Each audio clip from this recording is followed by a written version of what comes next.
ਸਤਨਾਮ ਸ਼੍ਰੀ ਵਾਹਿਗੁਰੂ ਸਾਹਿਬ ਜੀ। ਡੰਡੌਤ ਬੰਦਨ ਅਨਕ ਵਾਰ, ਸਰਬ ਕਲਾ ਸਮਰੱਥ।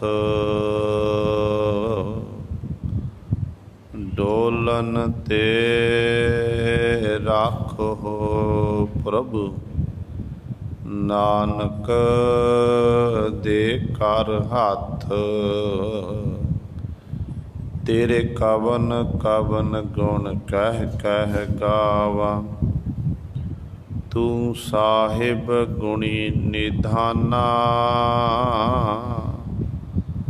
ਤੁਮਰੀ ਮਹਿਮਾ ਵਰਨ ਨ ਸਾਕੋ, ਤੂੰ ਠਾਕੁਰ ਊਚ ਭਗਵਾਨਾ। ਜੇਤਾ ਜੀਓ ਪਿੰਡ ਸਭ ਤੇਰਾ, ਤੂੰ ਅੰਤਰ ਜਾਮੀ ਪੁਰਖ ਭਗਵਾਨ। ਦਾਸਨ ਦਾਸ ਕਹਿ ਜਨ ਨਾਨਕ, ਜਿਹਾ ਤੂੰ ਕਰਾਏ ਤਿਹਾ ਹੋਂ ਕਰੀ ਵਖਿਆਣ। ਦਾਸਨ ਦਾਸ ਕਹਿ ਜਨ ਨਾਨਕ, ਜਿਹਾ ਤੂੰ ਕਰਾਏ ਤਿਹਾ ਹੋਂ ਕਰੀ ਵਖਿਆਣ। ਬਾਣੀ ਗੁਰੂ ਗੁਰੂ ਹੈ ਬਾਣੀ, ਵਿੱਚ ਬਾਣੀ ਅੰਮ੍ਰਿਤ ਸਾਰੇ। ਗੁਰ ਬਾਣੀ ਕਹੈ ਸੇਵਕ ਜਨ ਮਾਨੈ, ਪਰਤਖ ਗੁਰੂ ਨਿਸਤਾਰੇ। ਸੋ ਕਹੋ ਟਲ ਗੁਰ ਸੇਵੀਐ, ਅਹਨਿਸ ਸਹਿਜ ਸੁਭਾਏ। ਦਰਸ਼ਨ ਪਰਸੈ ਗੁਰੂ ਕੈ, ਜਨਮ ਮਰਨ ਦੁਖ ਜਾਏ। ਹੋਵੈ ਸਿਫਤ ਖਸਮ ਦੀ, ਨੂਰ ਅਰਸੋਹ ਕੁਰਸੋਹ ਝਟੀਐ। ਤੁਧ ਡਿਠੇ ਸੱਚੇ ਪਾਤਸ਼ਾਹ, ਮਲ ਜਨਮ ਜਨਮ ਦੀ ਕੱਟੀਐ। ਸੱਜਣ ਸੱਚਾ ਪਾਤਸ਼ਾਹ, ਸਿਰ ਸਾਹਾਂਦੈ ਸਾਹੋ। ਜਿਸ ਪਾਸ ਬੈਠਿਆ ਸੋਹੀਐ, ਸਭਨਾ ਦਾ ਬੇਸਾਹੋ। ਸਤਨਾਮ ਸ਼੍ਰੀ ਵਾਹਿਗੁਰੂ ਸਾਹਿਬ ਜੀ। ਮਾਰੂ ਮਹੱਲਾ ਪਹਿਲਾ। ਹਰ ਹਰ ਨਾਮ ਵਖਰ ਲੈ ਚੱਲੋ, ਦਰਸ਼ਨ ਪਾਵੋ ਸਹਿਜ ਮਹਿਲੋ। ਗੁਰਮੁਖ ਖੋਜ ਲਹੇ ਜਨ ਪੂਰੇ, ਇਉ ਸਮਦਰਸੀ ਚੀਨਾ ਹੈ। ਹਰ ਹਰ ਨਾਮ ਵਖਰ ਲੈ ਚੱਲੋ, ਦਰਸ਼ਨ ਪਾਵੋ ਸਹਿਜ ਮਹਿਲੋ। ਗੁਰਮੁਖ ਖੋਜ ਲਹੇ ਜਨ ਪੂਰੇ, ਇਉ ਸਮਦਰਸੀ ਚੀਨਾ ਹੈ। ਪ੍ਰਭ ਬੇਅੰਤ ਗੁਰਮਤਿ ਕੋ ਪਾਵਹਿ, ਗੁਰ ਕੈ ਸ਼ਬਦ ਮਨ ਕੋ ਸਮਝਾਵਹਿ। ਸਤਿਗੁਰ ਕੀ ਬਾਣੀ ਸਤ ਸਤ ਕਰ ਮਾਨਹੁ। ਇਉ ਆਤਮ ਰਾਮੈ ਲੀਨਾ ਹੈ। ਨਾਰਦ ਸਾਰਦ ਸੇਵਕ ਤੇਰੇ ਤ੍ਰਿਭਵਨ ਸੇਵਕ ਵੱਡੋ ਵਡੇਰੇ। ਸਭ ਤੇਰੀ ਕੁਦਰਤ ਤੂੰ ਸਿਰ ਸਿਰ ਦਾਤਾ। ਸਭ ਤੇਰੋ ਕਾਰਨ ਕੀਨਾ ਹੈ। ਇਕ ਦਰ ਸੇਵਹਿ ਦਰਦ ਬੰਜਾਏ। ਓਏ ਦਰਗਹ ਪੈਂਦੇ ਸਤਿਗੁਰੂ ਛਡਾਏ। ਹਉਮੈ ਬੰਧਨ ਸਤਿਗੁਰ ਤੋੜੇ। ਚਿਤ ਚੰਚਲ ਚੱਲਣ ਨਾ ਦੀਨਾ ਹੈ। ਸਤਿਗੁਰ ਮਿਲਹੁ ਚੀਨਹੁ ਬਿਦ ਸਾਈ। ਜਿਤ ਪ੍ਰਭ ਪਾਵਹੁ ਗਣਤ ਨ ਕਾਈ। ਹਉਮੈ ਮਾਰ ਕਰਹੁ ਗੁਰ ਸੇਵਾ। ਜਨ ਨਾਨਕ ਹਰ ਰੰਗ ਭੀਨਾ ਹੈ। ਸਤਿਗੁਰ ਮਿਲਹੁ ਚੀਨਹੁ ਬਿਦ ਸਾਈ। ਜਿਤ ਪ੍ਰਭ ਪਾਵਹੁ ਗਣਤ ਨ ਕਾਈ। ਹਉਮੈ ਮਾਰ ਕਰਹੁ ਗੁਰ ਸੇਵਾ। ਜਨ ਨਾਨਕ ਹਰ ਰੰਗ ਭੀਨਾ ਹੈ। ਵਾਹਿਗੁਰੂ ਜੀ ਕਾ ਖਾਲਸਾ ਵਾਹਿਗੁਰੂ ਜੀ ਕੀ ਫਤਿਹ। ਪਰਮ ਸਨਮਾਨਯੋਗ ਜੁਗੋ ਜੁਗ ਅਟਲ ਚਵਰ ਛਤਰ ਤਖਤ ਦੇ ਮਾਲਕ ਬਾਣੀ ਕੇ ਮਿੱਥ ਜਾਹਰਾ ਜਹੂਰ ਹਾਜ਼ਰਾ ਹਜੂਰ ਸਰਬ ਕਲਾ ਸਮਰੱਥ ਧੰਨ ਸ਼੍ਰੀ ਗੁਰੂ ਗ੍ਰੰਥ ਸਾਹਿਬ ਸੱਚੇ ਸਤਿਗੁਰੂ ਜੀ ਦੀ ਪਾਵਨ ਪਵਿੱਤਰ ਨਿੱਘੀ ਗੋਦ ਅੰਦਰ ਜੁੜ ਬੈਠੇ ਗੁਰੂ ਰੂਪ ਗੁਰੂ ਸਵਾਰੇ ਸਤ ਸੰਗੀ ਜਨੋ। ਆਪ ਜੀ ਵੱਡੀਆਂ ਭਾਗਾਂ ਵਾਲੇ ਹੋ ਜੋ ਦਸ਼ਮੇਸ਼ ਪਿਤਾ ਗੁਰੂ ਕਲਗੀਧਰ ਸਤਿਗੁਰੂ ਅੰਮ੍ਰਿਤ ਕੇ ਦਾਤੇ ਸਰਬੰਸ ਦਾਨੀ ਸਹਿਬੇ ਕਮਾਲ ਹੱਕ ਹੱਕ ਅੰਦੇਸ਼ ਗੁਰੂ ਗੋਬਿੰਦ ਸਿੰਘ ਬਾਦਸ਼ਾਹ ਦਰਵੇਸ਼ ਗੁਰੂ ਗੋਬਿੰਦ ਸਿੰਘ। ਧੰਨ ਧੰਨ ਸਾਹਿਬ ਸ਼੍ਰੀ ਗੁਰੂ ਗੋਬਿੰਦ ਸਿੰਘ ਮਹਾਰਾਜ ਜੀ ਦੀ ਚਰਨ ਛੋਹ ਧਰਤੀ ਮਹਾਨ ਪਵਿੱਤਰ ਅਸਥਾਨ ਗੁਰਦੁਆਰਾ ਮੰਜੀ ਸਾਹਿਬ ਆਲਮਗੀਰ ਵਿਖੇ ਅੰਮ੍ਰਿਤ ਵੇਲੇ ਤੋਂ ਹਾਜ਼ਰੀਆਂ ਭਰ ਕੇ ਸਤ ਸੰਗਤ ਕਰਕੇ ਸਤਿਗੁਰੂ ਜੀ ਦੀਆਂ ਖੁਸ਼ੀਆਂ ਪ੍ਰਾਪਤ ਕਰ ਰਹੇ ਹੋ। ਅੰਮ੍ਰਿਤ ਵੇਲੇ ਤੋਂ ਸਜੇ ਦੀਵਾਨਾਂ ਵਿੱਚ ਆਪ ਜੀ ਨੇ ਹੁਣੇ ਹੀ ਸਤਿਕਾਰਯੋਗ ਗੁਰੂ ਘਰ ਦੇ ਕੀਰਤਨੀਆਂ ਪਾਸੋਂ ਸ਼੍ਰੀ ਆਸਾ ਜੀ ਕੀ ਵਾਰ ਦੇ ਕੀਰਤਨ ਸ਼ਰਵਣ ਕੀਤੇ ਹਨ। ਪਾਓ ਗੁਰੂ ਸਵਾਰਿਓ, ਸਮਾਂ ਹੈ ਜੋ ਚੱਲ ਰਹੀ ਲੜੀਵਾਰ ਗੁਰਬਾਣੀ ਦੀ ਕਥਾ ਮਾਰੂ ਰਾਗ ਦੇ ਵਿੱਚੋਂ ਆਪ ਸੰਗਤਾਂ ਸ਼ਰਵਣ ਕਰਦੀਆਂ ਆ ਰਹੀਆਂ ਹਨ। ਪਰਸੋਂ ਵਾਲੀ ਵਿਚਾਰ ਵਿੱਚ ਆਪ ਜੀ ਨੇ ਸ਼ਰਵਣ ਕੀਤਾ ਸੀ ਕਿ ਗੁਰੂ ਪਾਤਸ਼ਾਹ ਜੀ ਵਚਨ ਕਰਦੇ ਨੇ ਕਿ ਸਾਧੇ ਇਹ ਜੀਵ ਤਿੰਨ ਮਨੁੱਖਾ ਦੇਹੀ ਪ੍ਰਾਪਤ ਹੋਈ ਹੈ। ਇਸ ਮਨੁੱਖਾ ਦੇਹੀ ਦੇ ਵਿੱਚ ਤੂੰ ਲਾਹਾ ਲੈਣਾ ਕਰ। ਉਸ ਵਾਹਿਗੁਰੂ ਦਾ ਨਾਮ ਜਪ ਉਹਦੇ 'ਚ ਅਭੇਦ ਹੋਣਾ ਕਰ। ਤੇਰਾ ਸਫ਼ਰ ਖਤਮ ਹੋ ਸਕਦਾ ਏ। ਤੂੰ ਇੱਕ ਮੁਸਾਫਰ ਹੈ। ਜੇ ਇਸ ਤੈ ਆਪਣਾ ਸਫ਼ਰ ਮੰਜ਼ਿਲ ਤੱਕ ਤੂੰ ਪਹੁੰਚ ਗਿਆ, ਫਿਰ ਤੈਨੂੰ 84 ਦੇ ਗੇੜ ਵਿੱਚ ਨਹੀਂ ਪੈਣਾ ਪਵੇਗਾ, ਤੈਨੂੰ 84 ਵਿੱਚ ਭਟਕਣਾ ਨਹੀਂ ਪਵੇਗਾ।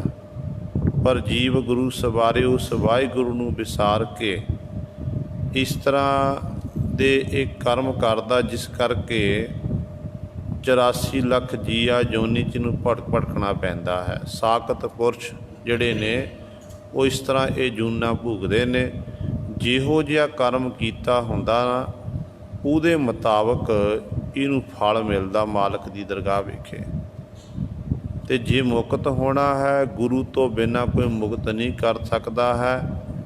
ਗੁਰੂ ਹੀ ਬਖਸ਼ਿਸ਼ ਕਰਕੇ ਜਿਹੜੇ ਗੁਰੂ ਪਾਤਸ਼ਾਹ ਨੂੰ ਭਾ ਜਾਂਦੇ ਨੇ ਉਹਨੂੰ ਸਤਿਗੁਰੂ ਮੁਕਤ ਕਰ ਦਿੰਦੇ ਨੇ ਅਤੇ ਜੀਵ ਕਰਮਾਂ ਦਾ ਬੱਧਾ ਹੋਇਆ ਹੈ ਅਤੇ ਇਸ ਤਰ੍ਹਾਂ ਇਹ ਕਰਮ ਕਰ ਰਿਹਾ ਹੈ। ਅਤੇ ਸਤਿਗੁਰੂ ਕਹਿੰਦੇ ਨੇ ਜਿਹੜਾ ਉਸ ਮਾਲਕ ਨੂੰ ਮਿਲਣ ਦਾ ਅੱਗੇ ਰਾਹ ਹੈ, ਰਸਤਾ ਹੈ। ਕਹਿੰਦੇ ਇਹ ਰਸਤਾ ਇਹੋ ਜਿਹਾ ਹੈ, ਜਦੋਂ ਕਹਿੰਦੇ ਇਸ ਮਾਲਕ ਇਸ ਲੋਕ ਤੋਂ ਪਰਲੋਕ ਦੇ ਰਸਤੇ ਜਾਵੇਗਾ, ਕਹਿੰਦੇ ਖੰਡੇ ਧਾਰ ਗਲੀ ਅਤ ਭੀੜੀ, ਲੇਖਾ ਲੀਜੈ ਤਿਲ ਜਿਉ ਪੀੜੀ। ਖੰਡੇ ਦੀ ਧਾਰ ਇੰਨੀ ਤਿੱਖੀ ਕਹਿੰਦੇ ਉਹ ਜਿਹੜੀ ਉਹ ਮਾਰਗ ਹੈ, ਅਤੇ ਤੇਰੇ ਪਾਸੋਂ ਲੇਖਾ ਇਸ ਤਰ੍ਹਾਂ ਲਿਆ ਜਾਵੇਗਾ ਜਿਵੇਂ ਕੋਹਲੂ ਵਿੱਚ ਤਿਲ ਪੀੜੀ ਦੇ ਨਾ, ਇਸ ਤਰ੍ਹਾਂ ਕਹਿੰਦੇ ਤੇਤੋਂ ਵੀ ਤੇਰਾ ਸਾਰੇ ਕੀਤੇ ਹੋਏ ਚੰਗੇ ਮਾੜੇ ਕਰਮਾਂ ਦਾ ਹਿਸਾਬ ਕਿਤਾਬ ਹੋਵੇਗਾ। ਜੇ ਤੈਂ ਸਾਖਤਾਂ ਵਾਲੇ ਕਰਮ ਕੀਤੇ, ਨਾਮ ਨਹੀਂ ਜਪਿਆ, ਤੇਰੇ ਕੋਹਲੂ ਦੇ ਤੇਲ ਜੈਸੀ ਹਾਲਤ ਹੋ ਜਾਣੀ ਹੈ, ਤੀਰ ਤਿਲ ਜੈਸੀ ਹਾਲਤ ਹੋ ਜਾਣੀ ਹੈ। ਇਸ ਕਰਕੇ ਨਾ ਕੋਈ ਮਾਤਾ, ਨਾ ਪਿਤਾ, ਨਾ ਪੁੱਤਰ, ਘਰ ਵਾਲੀ ਇਤਿਆਦਿਕ ਇਹਨਾਂ ਵਿੱਚ ਕੋਈ ਬੇਲੀ ਨਹੀਂ ਹੈ। ਹਰੀ ਦਾ ਨਾਮ ਹੀ ਇੱਕ ਐਸਾ ਹੈ, ਜਿਨ੍ਹਾਂ ਨੂੰ ਹਰੀ ਦੇ ਨਾਮ ਦਾ ਰਸ ਪ੍ਰਾਪਤ ਹੁੰਦਾ ਨਾ, ਉਹੀ ਮੁਕਤ ਹੁੰਦੇ। ਨਹੀਂ ਬਹੁਤ ਤਾਦਾਦ ਵਿੱਚ ਇਸੇ ਤਰ੍ਹਾਂ ਹੀ ਵਾਰ-ਵਾਰ 84 ਦੇ ਭਰਾਉਣ ਵਿੱਚ ਭੜਕਦੇ ਰਹਿੰਦੇ ਨੇ।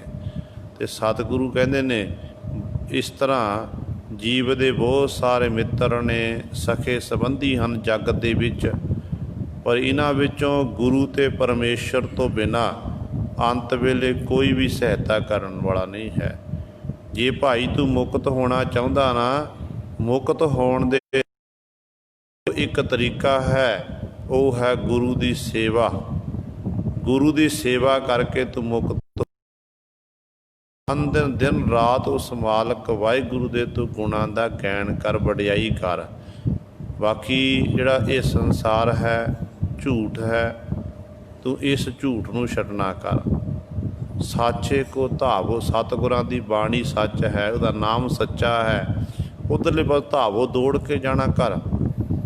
ਜੋ ਫਿਰ ਤੂੰ ਤੇਰੀ ਇੱਛਾ ਹੋਵੇਗੀ ਉਹੀ ਫਲ ਤੂੰ ਗੁਰੂ ਪਾਤਸ਼ਾਹ ਦਰ ਤੋਂ ਪ੍ਰਾਪਤ ਕਰ ਲਵੇਗਾ।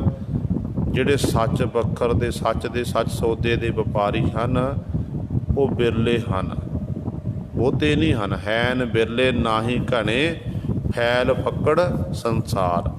ਉਹ ਬਿਰਲੇ ਹੀ ਹਨ। ਉਹ ਫਿਰ ਇਸ ਤਰ੍ਹਾਂ ਲਾਹਾ ਲੈਂਦੇ ਹਨ ਅਤੇ ਸੱਚ ਦਾ ਸੌਦਾ ਕਰਦੇ ਹਨ। ਉਹ ਮਾਲਕ ਵਾਹਿਗੁਰੂ ਦੇ ਦਰ 'ਤੇ ਪ੍ਰਵਾਨ ਹੁੰਦੇ ਨੇ। ਇਹ ਵਿਚਾਰ ਆਪ ਜੀ ਨੇ ਪਰਸੋਂ ਵਾਲੇ ਦੀਵਾਨਾ ਸ਼ਰਵਣ ਕੀਤੀ ਸੀ। ਹੁਣ ਸਤਿਗੁਰੂ ਮਹਾਰਾਜ ਜੀ ਅਗਲੀ ਪੰਕਤੀ 'ਚ ਬਖਸ਼ਿਸ਼ ਕਰ ਰਹੇ ਹਨ। ਆਓ ਆਪਣੀਆਂ ਮਨ ਬਿਰਤੀਆਂ ਇਕਾਗਰ ਕਰੀਏ, ਧਿਆਨ ਗੁਰੂ ਚਰਨਾਂ ਨਾਲ ਜੋੜੀਏ ਅਤੇ ਗੁਰੂ ਮਹਾਰਾਜ ਜੀ ਦੇ ਪਾਵਨ ਉਪਦੇਸ਼ ਨੂੰ ਹਿਰਦਿਆਂ ਵਿੱਚ ਵਸਾ ਕੇ ਆਪਣਾ ਜੀਵਨ ਸਫਲਾ ਕਰੀਏ। ਕਰੋ ਸਾਰੇ ਆਪਣੀ ਰਸਨਾ ਪਵਿੱਤਰ, ਆਖੋ ਜੀ ਸਤਿਨਾਮ ਸ਼੍ਰੀ ਵਾਹਿਗੁਰੂ ਸਾਹਿਬ ਜੀ। ਹਰ ਹਰ ਨਾਮ ਵਖਰ ਲੈ ਚੱਲੋ, ਦਰਸ਼ਨ ਪਾਵੋ ਸਹਿਜ ਮਹਿਲੋ। ਧੰਨ ਧੰਨ ਸਾਹਿਬ ਸ਼੍ਰੀ ਗੁਰੂ ਨਾਨਕ ਦੇਵ ਮਹਾਰਾਜ ਜੀ ਬਖਸ਼ਿਸ਼ ਕਰ ਰਹੇ ਹਨ।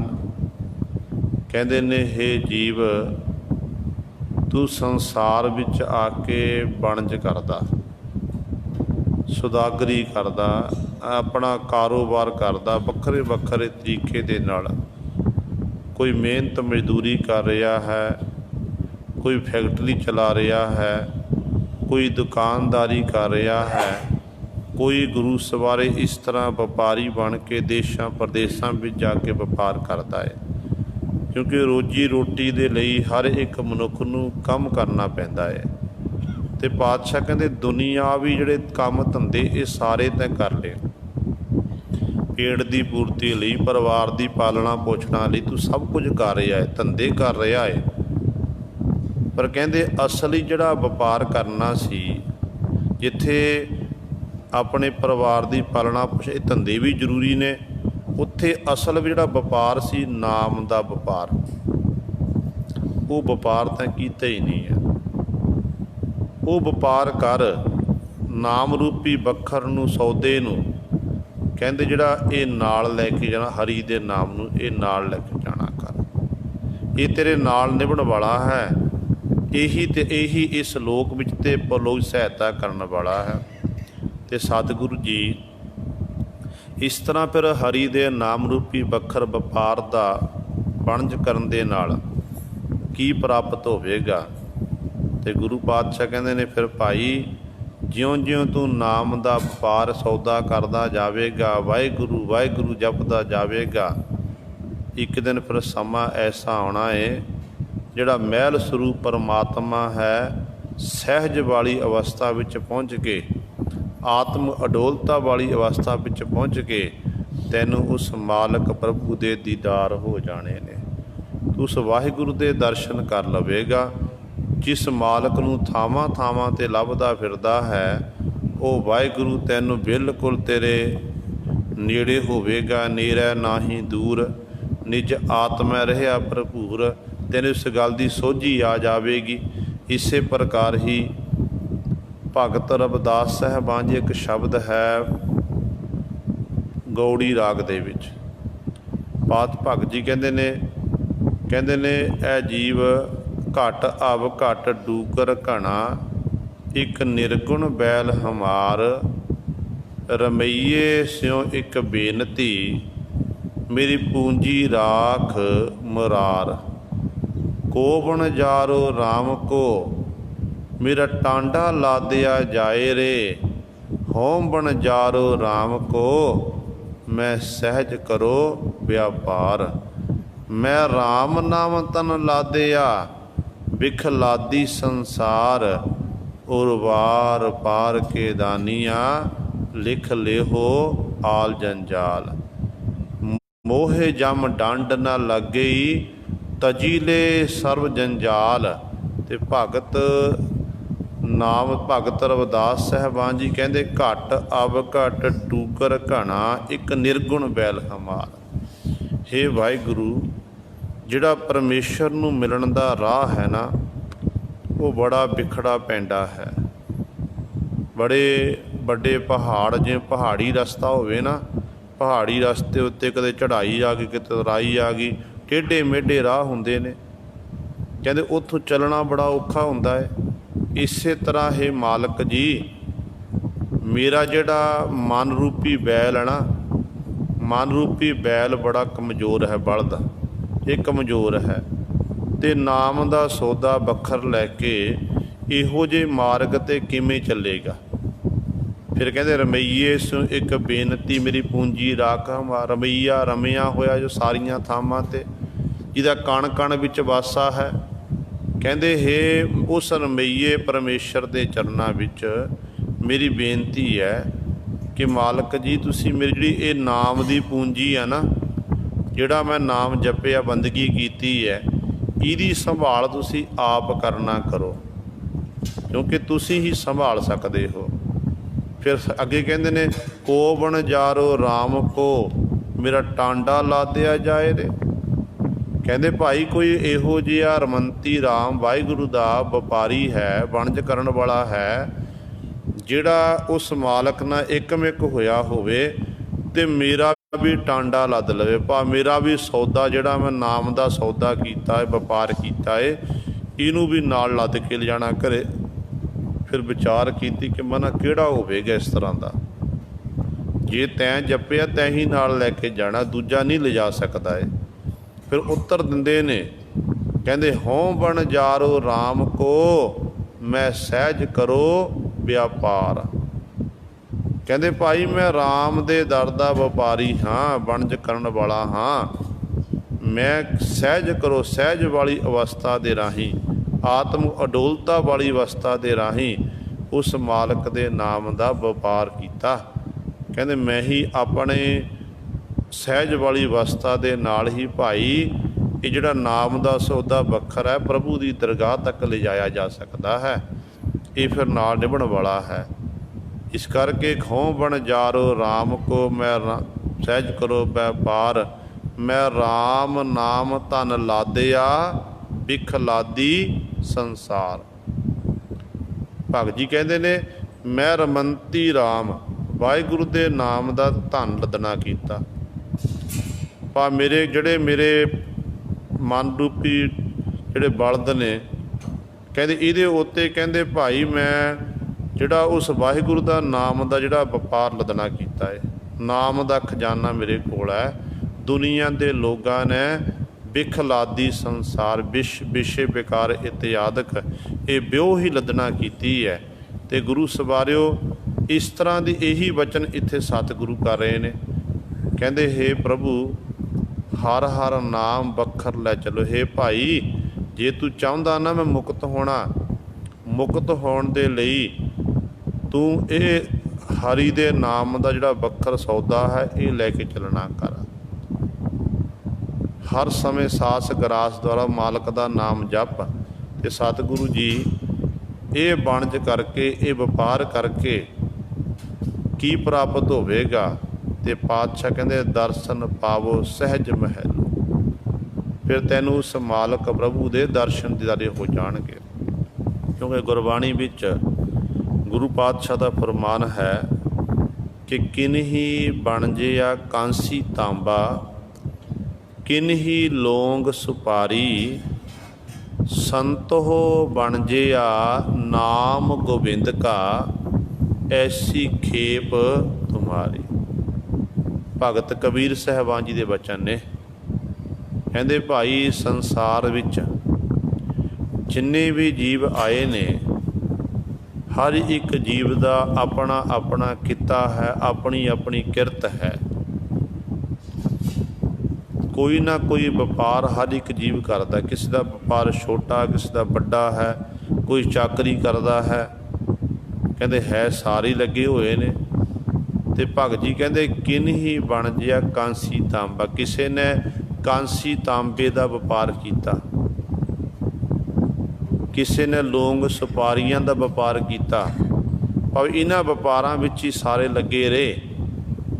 ਸੰਤੋ ਬਣਜਿਆ ਨਾਮ ਗੋਬਿੰਦ ਕਾ, ਐਸੀ ਖੇਪ ਹਮਾਰੀ। ਪਰ ਜਿਹੜੇ ਰੱਬ ਦੇ ਪਿਆਰੇ ਸੰਤ ਜਨ ਹਨ, ਉਹਨਾਂ ਨੇ ਵੀ ਵਪਾਰ ਕੀਤਾ। ਉਹਨਾਂ ਨੇ ਵਪਾਰ ਕੀਤਾ ਪ੍ਰਭੂ ਦੇ ਨਾਮ ਦਾ, ਵਾਹਿਗੁਰੂ ਦੇ ਨਾਮ ਦਾ। ਅਤੇ ਕਹਿੰਦੇ ਇਹੋ ਜਿਹੀ ਸਾਡੀ ਵੀ ਖੇਪ ਹੈ, ਸਾਡੀ ਮੇਰੀ ਅਵਸਥਾ ਵੀ ਇਹੋ ਜਿਹੀ ਬਣੀ ਹੋਈ ਹੈ। ਮੈਂ ਵੀ ਭਾਈ ਪਰਮਾਤਮਾ ਦੇ ਨਾਮ ਦਾ ਵਣਜ ਵਪਾਰ ਕਰ ਰਿਹਾ ਹਾਂ। ਅਤੇ ਇਸ 'ਤੇ ਸਤਿਗੁਰੂ ਕਹਿੰਦੇ ਨੇ ਦਰਸ਼ਨ ਪਾਵੋ ਸਹਿਜ ਮਹਿਲੋ। ਹੇ ਭਾਈ ਜੇ ਤੂੰ ਇਸ ਤਰ੍ਹਾਂ ਉਸ ਨਾਮ ਦਾ ਵੱਖਰ ਲੈ ਕੇ ਚੱਲੇਗਾ ਨਾ, ਫਿਰ ਤੈਨੂੰ ਪ੍ਰਭੂ ਦੇ ਦੀਦਾਰ ਹੋਣਗੇ।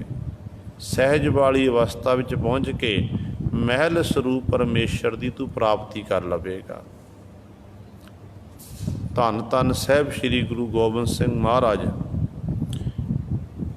ਜਦੋਂ ਸਤਿਗੁਰੂ ਜੀ ਸਾਬੋ ਕੀ ਤਲਵੰਡੀ ਦਮਦਮਾ ਸਾਹਿਬ ਦੀ ਧਰਤੀ 'ਤੇ ਬਿਰਾਜਮਾਨ ਨੇ, ਉੱਥੇ ਸਤਿਗੁਰੂ ਜੀ ਨੇ ਧੰਨ ਗੁਰੂ ਗ੍ਰੰਥ ਸਾਹਿਬ ਮਹਾਰਾਜ ਦਾ ਪਾਵਨ ਸਰੂਪ ਸ਼ਹੀਦ ਭਾਈ ਮਨੀ ਸਿੰਘ ਲਿਖਾਰੀ ਲਾ ਕੇ ਲਿਖਾਣਾ ਕੀਤਾ। ਉੱਥੋਂ ਸਤਿਗੁਰੂ ਜੀ ਨੇ ਫਿਰ ਜਦੋਂ ਅੱਗੇ ਚਾਲੇ ਪਾਏ ਨੇ ਦੀਨੇ ਕਾਂਗੜ, ਇਸ ਤਰ੍ਹਾਂ ਸਤਿਗੁਰੂ ਅੱਗੇ ਚੱਲੇ ਨੇ ਸਾਬੋ ਕੀ ਤਲਵੰਡੀ ਤੋਂ ਅਬਚਲ ਨਗਰ ਹਜੂਰ ਸਾਹਿਬ ਦੀ ਧਰਤੀ ਵੱਲ ਨੂੰ।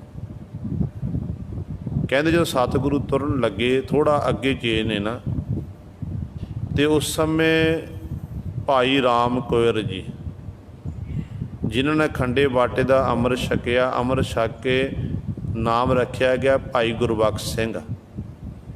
ਬਾਬਾ ਬੁੱਢਾ ਸਾਹਿਬ ਜੀ ਦੀ ਅੰਸ਼ ਬੰਸ ਦੇ ਵਿੱਚੋਂ ਭਾਈ ਰਾਮ ਕੌਰ ਜੀ ਉਹ ਸਤਿਗੁਰੂ ਦੇ ਨਾਲ ਨੇ। ਨਿੱਤ ਦਾ ਨਿਯਮ ਬਣਿਆ ਹੋਇਆ ਕਿ ਅੰਮ੍ਰਿਤ ਵੇਲੇ ਉੱਠਣਾ, ਉੱਠ ਕੇ ਇਸ਼ਨਾਨ ਪਾਨ ਕਰਨਾ, ਪਹਿਲਾਂ ਗੁਰੂ ਪਾਤਸ਼ਾਹ ਦੇ ਦਰਸ਼ਨ ਦੀਦਾਰੇ ਕਰਨੇ, ਗੁਰੂ ਸਾਹਿਬਾਨ ਦੇ ਦਰਸ਼ਨ ਕਰਕੇ ਉਸ ਤੋਂ ਉਪਰੰਤ ਫਿਰ ਗੁਰੂ ਸਾਹਿਬ ਜਲ ਪਾਣੀ ਛਕਣਾ। ਪਾਣੀ ਦੀ ਘੁੱਟ ਨਹੀਂ ਪੀਂਦੇ ਸਨ। ਇਹ ਨਿਯਮ ਬਣਿਆ ਹੋਇਆ ਸੀ। ਜਦੋਂ ਭਾਈ ਰਾਮ ਕੌਰ ਜੀ ਜਾ ਰਹੇ ਨੇ ਤੇ ਉਸ ਸਮੇਂ ਇਹਦੀ ਮਾਤਾ ਬੜੀ ਤੇਜ਼ੀ ਨਾਲ ਦੌੜ ਕੇ ਭੱਜ ਕੇ ਆਈ। ਮਾਤਾ ਜੀ ਨੇ ਕਲਗੀਧਰ ਪਾਤਸ਼ਾਹ ਦੇ ਚਰਨਾਂ 'ਚ ਮੱਥਾ ਟੇਕਿਆ ਤੇ ਮਾਤਾ ਜੀ ਬਰਾਕ ਕਰਨ ਲੱਗ ਪਏ। ਹੇ ਸੱਚੇ ਪਾਤਸ਼ਾਹ, ਮੇਰਾ ਇਕਲੌਤਾ ਪੁੱਤਰ ਹੈ, ਤੁਸੀਂ ਇਹਨੂੰ ਨਾਲ ਨਾ ਲਿਜਾਣਾ ਕਰੋ। ਜੇ ਇਹ ਚਲਿਆ ਗਿਆ ਤੇ ਪਾਤਸ਼ਾਹ ਮੇਰਾ ਕੀ ਹੋਵੇਗਾ? ਮੇਰੀ ਜ਼ਿੰਦਗੀ ਦਾ ਨਿਰਵਾਹ ਕਿਵੇਂ ਹੋਵੇਗਾ? ਬੁਢਾਪੇ ਦੇ ਵਿੱਚ ਬੱਚਿਆਂ ਦੀ ਲੋੜ ਹੁੰਦੀ ਹੈ, ਇਹ ਸਹਾਇਤਾ ਕਰਦੇ। ਜੇ ਚਲਿਆ ਗਿਆ ਤੁਹਾਡੇ ਨਾਲ ਤਾਂ ਪਾਤਸ਼ਾਹ ਮੇਰਾ ਕੀ ਬਣੇਗਾ? ਸਤਿਗੁਰੂ ਇੰਨੀ ਦੂਰ ਦੱਖਣ ਦਾ ਦੇਸ਼ ਜਿੱਧਰਲੇ ਪਾਸੇ ਆਪ ਜੀ ਜਾ ਰਹੇ ਹੋ ਅਤੇ ਉੱਥੋਂ ਤਾਂ ਮੇਰੇ ਤੋਂ ਬਿਰਧ ਤੋਂ ਤੁਰਿਆ ਵੀ ਨਹੀਂ ਜਾਣਾ। ਮੈਂ ਕਿਵੇਂ ਪਹੁੰਚਾਂਗੀ ਉੱਥੇ ਜਾ ਕੇ? ਸਤਿਗੁਰੂ ਮੇਰੀ ਬੇਨਤੀ ਪ੍ਰਵਾਨ ਕਰੋ, ਆਪ ਜੀ ਮੇਰੇ ਪੁੱਤਰ ਨੂੰ ਇੱਥੇ ਛੱਡਣਾ ਕਰੋ। ਜਦੋਂ ਮਾਂ ਨੇ ਬਾਰ-ਬਾਰ ਬਰਾਕ ਕੀਤਾ, ਕਲਗੀਧਰ ਪਾਤਸ਼ਾਹ ਮਹਾਰਾਜ ਨੇ ਫਿਰ ਭਾਈ ਰਾਮ ਕੌਰ ਜੀ ਨੂੰ ਆਖਿਆ, ਕਹਿਣ ਲੱਗੇ, ਭਾਈ ਰਾਮ ਕੌਰ ਜੀ, ਤੁਹਾਡੀ ਮਾਤਾ ਬੜੀ ਬਰਾਕ ਕਰ ਰਹੀ ਹੈ, ਤੁਸੀਂ ਇੰਜ ਕਰੋ, ਇੱਥੋਂ ਵਾਪਸ ਮੁੜਨਾ ਕਰੋ। ਤੇ ਭਾਈ ਰਾਮ ਕੌਰ ਜਦੋਂ ਸਤਿਗੁਰੂ ਨੇ ਆਖਿਆ ਵਾਪਸ ਮੁੜਨਾ ਕਰੋ, ਭਾਈ ਰਾਮ ਕੌਰ ਦੇ ਜਦੋਂ ਨੇਤਰਾਂ ਵਿੱਚੋਂ ਹੰਝੂ ਡਿੱਗਣ ਲੱਗ ਪਏ ਤੇ ਕਹਿਣ ਲੱਗਿਆ, ਪਾਤਸ਼ਾਹ ਆਪ ਜੀ ਨੇ ਇਹ ਕੀ ਆਖ ਦਿੱਤਾ? ਮੈਂ ਇੱਕ ਘੜੀ ਨਾ ਮਿਲਤੇ ਤਾਂ ਕਲਯੁਗ ਹੋਤਾ, ਹੁਣ ਕਦ ਮਿਲੀ ਹੈ ਪ੍ਰੇਤੁਤ ਭਗਵੰਤਾ। ਮੇਰੀ ਹਾਲਤ ਇਹੋ ਜਿਹੀ ਹੈ, ਇਹ ਘੜੀ ਮਾਤਰ ਜੇ ਆਪ ਜੀ ਨਾਲ ਮੇਰਾ ਮਿਲਾਪ ਨਾ ਹੋਵੇ ਨਾ ਤੇ ਇੰਝ ਲੱਗਦਾ ਮੈਨੂੰ ਮੇਰੀ ਹਾਲਤ ਬੜੀ ਤਰਸਯੋਗ ਹੋ ਜਾਂਦੀ ਹੈ ਪਾਤਸ਼ਾਹ। ਅਤੇ ਤੁਸੀਂ ਕਹਿੰਦੇ ਹੋ ਕਿ ਤੁਸੀਂ ਵਾਪਸ ਮੁੜਨਾ ਕਰੋ, ਅਤੇ ਸਤਿਗੁਰੂ ਇਹ ਕਿਵੇਂ ਹੋ ਸਕਦਾ ਹੈ? ਅਤੇ ਪਾਤਸ਼ਾਹ ਕਹਿਣ ਲੱਗੇ, ਤੇਰੀ ਮਾਂ ਬਰਾਕ ਕਰ ਰਹੀ ਹੈ ਭਾਈ, ਬੱਚਿਆਂ ਨੂੰ ਆਪਣੇ ਮਾਂ ਬਾਪ ਦੀ ਸੇਵਾ ਕਰਨੀ ਚਾਹੀਦੀ ਹੈ। ਅਤੇ ਕਲਗੀਧਰ ਪਾਤਸ਼ਾਹ ਸਤਿਗੁਰ ਦੇ ਬਚਨ ਸੁਣ ਕੇ ਭਾਈ ਰਾਮ ਕੌਰ ਜੀ ਕਹਿਣ ਲੱਗੇ, ਪਾਤਸ਼ਾਹ ਠੀਕ ਹੈ, ਮੈਂ ਆਪ ਜੀ ਦੇ ਬਚਨਾਂ ਨੂੰ ਸੱਤ ਕਰਕੇ ਮੰਨਦਾ ਹਾਂ, ਪਰ ਪਾਤਸ਼ਾਹ ਮੇਰਾ ਜੋ ਨਿਯਮ ਬਣਿਆ ਹੋਇਆ ਨਿੱਤ ਦਾ ਨਿਯਮ ਹੈ ਕਿ ਅੰਮ੍ਰਿਤ ਵੇਲੇ ਉੱਠਣਾ, ਆਪ ਜੀ ਦੇ ਦਰਸ਼ਨ ਦੀਦਾਰੇ ਕਰਨੇ, ਫਿਰ ਜਲ ਪਾਣੀ ਛਕਣਾ, ਮੇਰਾ ਨਿਯਮ ਟੁੱਟਦਾ ਹੈ। ਅਤੇ ਕਲਗੀਧਰ ਪਾਤਸ਼ਾਹ ਮਹਾਰਾਜ ਕਹਿਣ ਲੱਗੇ, ਮੈਂ ਇਹੋ ਜਿਹੇ ਸਿੱਖਾਂ ਨੂੰ ਬਹੁਤ ਜ਼ਿਆਦਾ ਪ੍ਰੇਮ ਕਰਦਾ, ਜਿਹੜੇ ਸਿੱਖ ਆਪਣਾ ਨਿੱਤ ਦਾ ਨਿਯਮ ਨਿਭਾਉਂਦੇ ਨੇ, ਉਹਨਾਂ ਉੱਤੇ ਮੇਰੀ ਅਪਾਰ ਬਖਸ਼ਿਸ਼ ਮਿਹਰ ਹੁੰਦੀ ਹੈ। ਪਰ ਇਹ ਵੀ ਸਾਡਾ ਬਚਨ ਹੈ, ਅਸੀਂ ਤੈਨੂੰ ਬਚਨ ਕਰਦੇ ਹਾਂ ਕਿ ਆਪਣੀ ਮਾਂ ਦੇ ਨਾਲ ਵਾਪਸ ਜਾਣਾ ਕਰ। ਬਾਕੀ ਰਹੀ ਦਰਸ਼ਨਾਂ ਦੀ ਗੱਲ, ਘਰ ਦੇ ਵਿੱਚ ਬੈਠ ਕੇ ਸਾਨੂੰ ਆਰਾਧ, ਅਤੇ ਜਦੋਂ ਤੇਰਾ ਮਨ ਕਰੇ ਮੈਂ ਗੁਰੂ ਕਲਗੀਧਰ ਪਾਤਸ਼ਾਹ ਮਹਾਰਾਜ ਦੇ ਦਰਸ਼ਨ ਦੀਦਾਰੇ ਕਰਨੇ ਨੇ, ਕਹਿੰਦੇ ਨੇ, ਉਦੋਂ ਤੂੰ ਘੋੜੇ 'ਤੇ ਕਾਠੀ ਪਾ ਕੇ ਸ਼ਿਕਾਰ ਖੇਡਣ ਲਈ ਜੰਗਲ ਵਾਲੇ ਪਾਸੇ ਜਾਣਾ, ਇਕਾਂਤ ਵਿੱਚ ਬੈਠ ਕੇ ਸਾਡੀ ਆਰਾਧਨਾ ਕਰਨੀ, ਤੂੰ ਸਾਨੂੰ ਚੇਤੇ ਕਰੇਗਾ, ਅਸੀਂ ਤੈਨੂੰ ਦਰਸ਼ਨ ਦੀਦਾਰੇ ਦੇਵਾਂਗੇ। ਅਤੇ ਗੁਰੂ ਸਵਾਰਿਓ, ਭਾਈ ਰਾਮ ਕੌਰ ਜੀ ਨੇ ਸਤਿਗੁਰ ਦੇ ਚਰਨਾਂ 'ਚ ਮੱਥਾ ਟੇਕਿਆ, ਆਪਣੀ ਬਿਰਧ ਮਾਤਾ ਦੇ ਨਾਲ ਆਪਣੇ ਨਗਰ ਵਾਪਸ ਆਏ ਨੇ।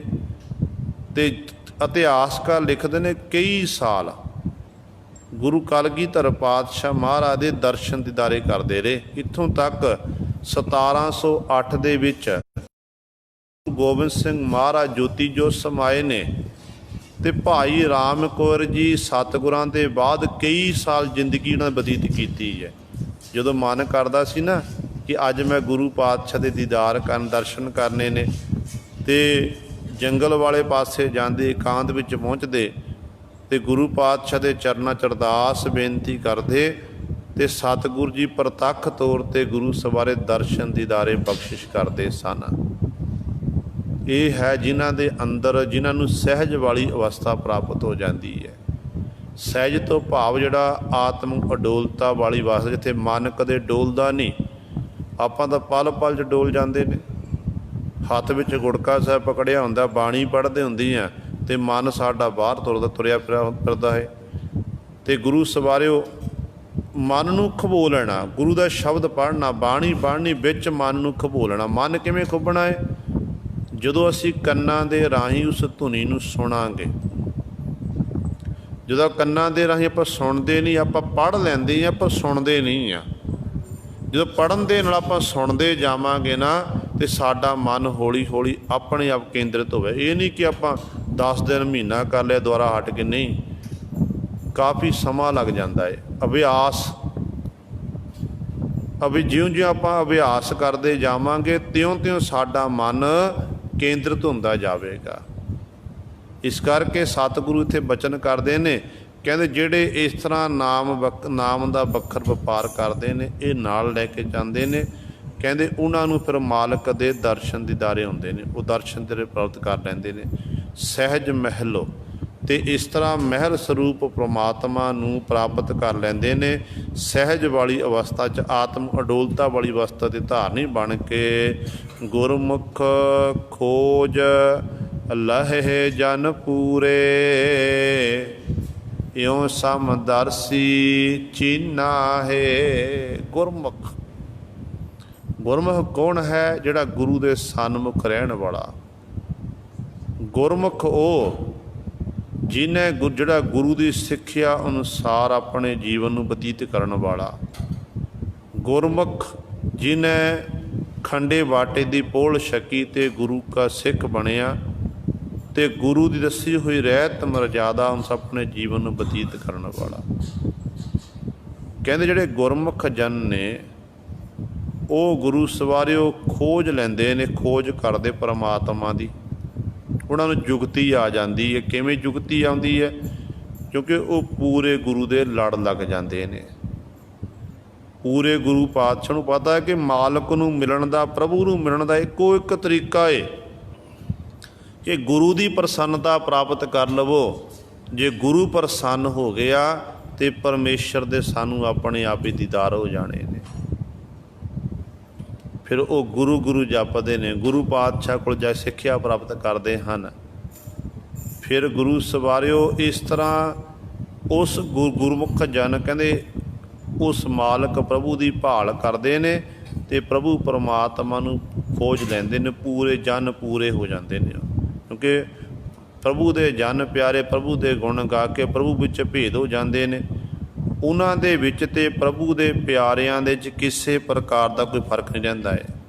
ਹੁਣ ਜਨ ਸ਼ਬਦ ਆਇਆ ਹੈ ਗੁਰੂ ਗ੍ਰੰਥ ਸਾਹਿਬ ਮਹਾਰਾਜ ਵਿੱਚ, ਜਿੱਥੇ ਜਨ ਸ਼ਬਦ ਇੱਕ ਜੱਜਾ ਨੰਨਾ ਜੋ ਅੱਜ ਇਹਦਾ ਅਰਥ ਹੈ ਸੇਵਕ, ਅਤੇ ਇੱਕ ਸ਼ਬਦ ਆਉਂਦਾ ਜਨ ਜਿਹਦਾ ਅਰਥ ਬਣਦਾ ਇਸਤਰੀ। ਜਿਵੇਂ ਤਲੰਗ ਰਾਗ ਦੇ ਪਾਤਸ਼ਾਹ ਦਾ ਸ਼ਬਦ ਹੈ, ਜਕ ਅਰਜ ਗੁਫਤਮ ਪੇਸ ਤੋ ਦਰਗੋਸ ਕੁਨ ਕਰਤਾਰ, ਹੱਕਾ ਕਬੀਰ ਕਰੀਮ ਤੂੰ ਬੇਐ ਪਰਬਦਗਾਰ, ਦੁਨੀਆ ਮੁਕਾਮੇ ਫਾਨੀ ਤਹਿਕੀਕ ਦਿਲਦਾਨੀ, ਮਾਮਸਰ ਮੂਏ ਅਜਰਾਇਲ ਗ੍ਰਿਫਤ ਹੈ ਦਿਲ ਹੇਚ ਨਾਦਾਨੀ। ਜਨ ਪਿਸਰ ਪਦਰ ਬਿਰਾਦਰਾ, ਇੱਥੇ ਜਨ ਦਾ ਅਰਥ ਹੈ ਜਨਾਨੀ, ਇਸਤਰੀ। ਅਤੇ ਇਸ ਤਰ੍ਹਾਂ ਸਤਿਗੁਰੂ ਕਹਿੰਦੇ ਨੇ ਕਸ ਦੇਸ਼ ਦਸਤੰਗੀਰ, ਅਤੇ ਇਹ ਗੁਰੂ ਸਵਾਰੇ ਇੱਥੇ ਜਨ ਦਾ ਸ਼ਬਦ ਅਰਥ ਹੈ ਸੇਵਕ, ਪ੍ਰਭੂ ਦਾ ਪਿਆਰਾ। ਜਿਹਦੇ ਪਾਤਸ਼ਾਹ ਕਹਿੰਦੇ ਨੇ ਹਰ ਜਨ ਦੁਈ ਏਕ ਹੈ, ਬੇਵਿਚਾਰ ਕਛ ਨਾਹੇ, ਜਲ ਤੇ ਉਪਜ ਤਰੰਗ ਜਿਉਂ ਜਲ ਹੀ ਵਿਖੇ ਸਮਾਏ। ਇਸੇ ਜਨ ਨੂੰ ਦਾਸ ਵੀ ਆਖਿਆ ਜਾਂਦਾ, ਸੇਵਕ ਹੀ ਆਖਿਆ ਜਾਂਦਾ ਹੈ। ਭਗਤ ਕਬੀਰ ਸਾਹਿਬਾਨ ਜੀ ਨੂੰ ਪੁੱਛੋ, ਅਤੇ ਕਬੀਰ ਸਾਹਿਬਾਨ ਜੀ ਬਚਨ ਕਰਦੇ ਨੇ ਕਿ ਹਰੀ ਦਾ ਜਨ ਕਿਹੋ ਜਿਹਾ ਹੋਣਾ ਚਾਹੀਦਾ। ਅਤੇ ਭਗਤ ਜੀ ਕਹਿੰਦੇ ਨੇ ਕਬੀਰ ਰੋੜਾ ਹੋਏ ਰਹੋ ਬਾਟਕਾ, ਤਜ ਮਨ ਕਾ ਅਭਿਮਾਨ, ਐਸਾ ਕੋਈ ਦਾਸ ਹੋਏ ਤਾਹੇ ਮਿਲੈ ਭਗਵਾਨ। ਕਬੀਰ ਸਾਹਿਬਾਨ ਜੀ ਬਚਨ ਕਰਦੇ ਨੇ, ਕਹਿੰਦੇ ਹਰੀ ਦਾ ਜਿਹੜਾ ਦਾਸ ਸੇਵਕ ਹੈ ਨਾ, ਇਹਦਾ ਜੀਵਨ ਰੋੜੇ ਜੈਸਾ ਹੋਣਾ ਚਾਹੀਦਾ, ਕਿਉਂਕਿ ਰੋੜੇ ਜੈਸਾ ਜੀਵਨ ਜੋ ਮਾਰਗ ਵਿੱਚ ਖਲੋਤਾ ਰਵੇ, ਚੱਲਦਾ ਰਹੇ ਮਾਰਗ 'ਤੇ ਕਹਿੰਦੇ ਆਪਣਾ ਅਪਮਾਨ ਤਿਆਗ ਨਾ ਕਰੇ। ਫਿਰ ਵਿਚਾਰ ਕੀਤੀ ਸੁਰਤੀ ਭਗਤ ਜੀ ਦੀ ਅੱਗੇ ਕੀ ਕਿ ਨਹੀਂ, ਰੋੜੇ ਵਿੱਚ ਔਗਣ ਹੈ। ਰੋੜਾ ਜਦੋਂ ਰਸਤੇ ਵਿੱਚ ਕੋਈ ਰਾਹੀ ਚੱਲਦਾ ਹੈ ਅਤੇ ਉਦੋਂ ਇਹ ਠੋਕਰ ਮਾਰਦਾ ਹੈ, ਕੋਈ ਠੇਡਾ ਖਾ ਕੇ ਡਿੱਗ ਸਕਦਾ ਹੈ। ਇਸ ਕਰਕੇ ਰੋੜੇ ਜੈਸਾ ਜੀਵਨ ਸਹੀ ਨਹੀਂ ਹੈ। ਫਿਰ ਕਹਿਣ ਲੱਗੇ ਕਬੀਰ ਰੋੜਾ ਹੁਆ ਤਾਂ ਕਿਆ ਪਿਆ, ਪੰਥੀ ਕੋ ਦੁੱਖ ਦੇ, ਐਸਾ ਤੇਰਾ ਦਾਸ ਹੋਏ, ਜਿਉਂ ਧਰਨੀ ਮੈਂ ਖੇਹ, ਖੇਤ ਭਾਵ ਮਿੱਟੀ।